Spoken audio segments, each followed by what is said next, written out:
তৈরি করলাম আমড়ার চাটনি। চলুন রেসিপিটি একবার দেখে নিই। আমরা চাটনিটার জন্য সর্ষের তেল, শুকনো লঙ্কা আর কালো সর্ষে ফোড়ন দিয়েছি। দিয়ে এবার আমি সেদ্ধ করে একটু থেতলে রাখা আমড়াগুলো দিয়ে দিলাম।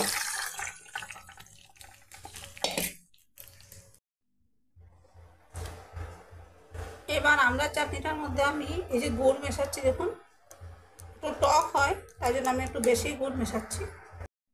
এবার আমি আরও খানিকটা গুড় মিশিয়ে দিলাম। দেখুন গুড় যে দিয়েছিলাম সব গলে গেছে, আর আরেকটু হলে আমি নামাবো। গুড়টা গলে গেছে, আরেকটু হলে আমি নামাবো। দেখুন আমড়া চাটনিটা হয়ে গেছে আমার। আর এই পর্যায়ে আমি কিছুটা শুকনো খোলায় ভাজা তিল দিয়ে দিচ্ছি।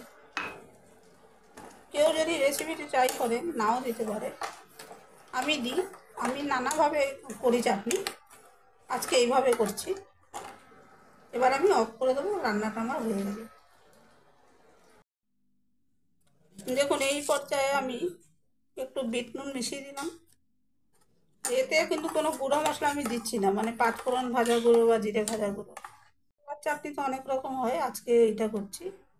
আমড়ার চাটনি রেসিপিটি ট্রাই করে দেখতে পারেন।